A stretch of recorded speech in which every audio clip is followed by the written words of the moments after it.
Dans cette vidéo, nous allons analyser les anciens cycles sur le Bitcoin afin d'estimer la date de fin du bull run et reste bien jusqu'à la fin de la vidéo car tu pourrais être surpris du résultat. Et avant de rentrer dans le vif du sujet, n'oublie pas de t'abonner et de liker la vidéo, ça m'aide énormément. Donc du coup, on va se retrouver ici sur TradingView sur le graphique du Bitcoin avec une bougie égale à une semaine. Donc on est sur des time frames assez longues et ici on voit trois cycles. Donc le cycle de 2016, de 2020 et 2024 à chaque fois avec la barre blanche qui représente le halving. Et après, vous pouvez voir que j'ai mis certaines zones en évidence. Ça va être tout simplement la zone entre le halving et le top. Donc à chaque fois, on peut calculer la durée qu'il y a eu entre ces deux événements. Donc ici, pour le cycle de 2016, on est sur 518 jours entre le halving et le top. Ici, pour 2020, on est à 525 jours. Et donc, si on reprend un petit peu ce type d'échelle et qu'on le reporte pour 2024, vu qu'on vient d'avoir le halving, ça nous mènerait plus ou moins ici vers septembre 2025. Maintenant, si on regarde dans le deuxième élément, à savoir la durée entre le halving et le break de l'ancien ATH, on peut avoir des données qui sont également intéressantes parce que ici, sur le cycle de 2016, on avait 224 jours entre du coup la date du halving et le break de l'ancien ATH.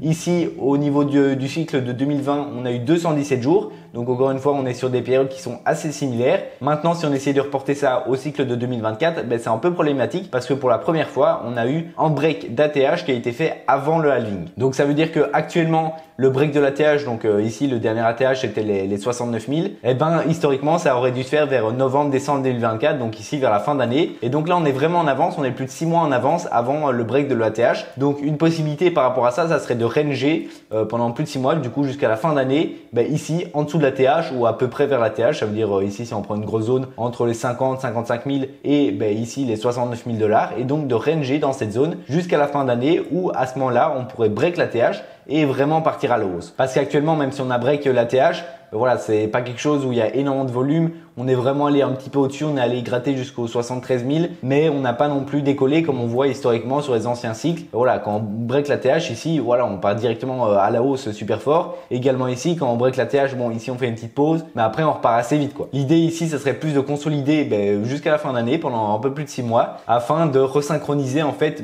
comme on a eu sur les différents cycles, avec un break d'ATH qui se fait 6 mois après le halving. Et maintenant, une dernière donnée que j'aimerais vous montrer, c'est en fait la durée entre le break de l'ancien ATH et le nouvel ATH. Donc voilà, ici pour le premier cycle en 2013, on a break ici l'ATH vers mars 2013 et on a ici fait un nouvel ATH vers décembre. Donc il y a eu 280 jours entre le break de l'ancien ATH et le nouvel ATH. Ensuite ici en 2016, il y a eu 294 jours. Donc ce qui est aussi quelque chose qui sont des valeurs plus ou moins similaires. Et finalement en 2021, on a eu 330 jours, enfin 329 exactement. Et on peut voir ici entre chaque cycle que les temporalités augmentent. Donc est-ce qu'on va avoir une durée qui est plus longue que 329 jours? Ici j'ai mis 378 juste pour l'exemple. Et donc si on prend par rapport au break qu'on a eu la première fois, donc plus ou moins au niveau du halving, et qu'on reporte ça donc 378 jours, donc un peu plus d'un an, on arrive ici vers mars 2025. Par contre, moi ce que je prends en compte également, c'est que j'ai mis une deuxième valeur ici qui commence beaucoup plus loin. Pourquoi? Parce que je prends en compte ce qu'on a dit juste avant, c'est-à-dire si on consolide jusqu'à la fin de l'année. Donc vous voyez ici j'ai mis jusqu'au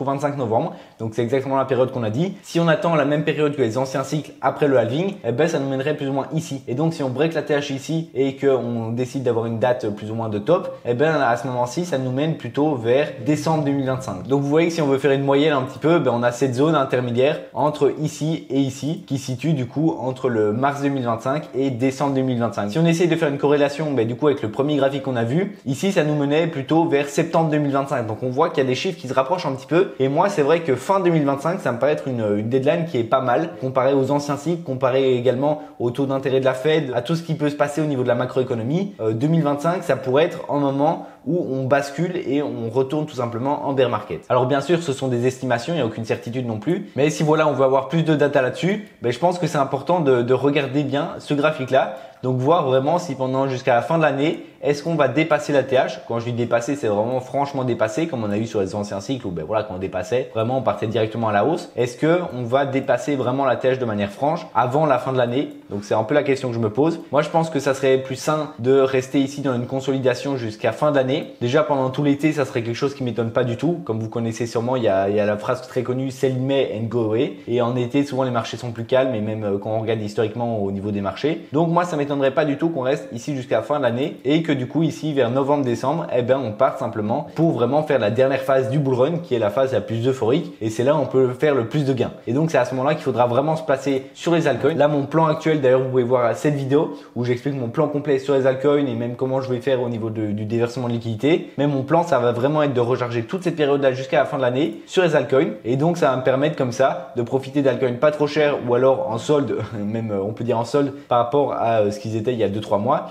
et comme ça quand on va faire la dernière phase du bull run et qu'on va partir ici peut-être vers fin de l'année, peut-être avant, hein, j'en sais rien, mais au moins j'aurais pu avoir eu le temps de recharger. Donc là je vais partir sur un bon DCA de 5-6 mois pour vraiment bien consolider mon portefeuille et vraiment être bien chargé au niveau des altcoins. Voilà, c'est tout pour cette vidéo. N'hésite pas à me dire en commentaire ce que tu en as pensé. Est-ce que tu as la même stratégie? Est-ce que tu as une stratégie différente? Et n'hésite pas aussi à me dire quelle vidéo tu aimerais voir sur ma chaîne. En tout cas, je te souhaite une excellente journée. N'hésite pas à regarder cette vidéo qui pourrait t'intéresser. Et moi, je te dis à la prochaine. Ciao!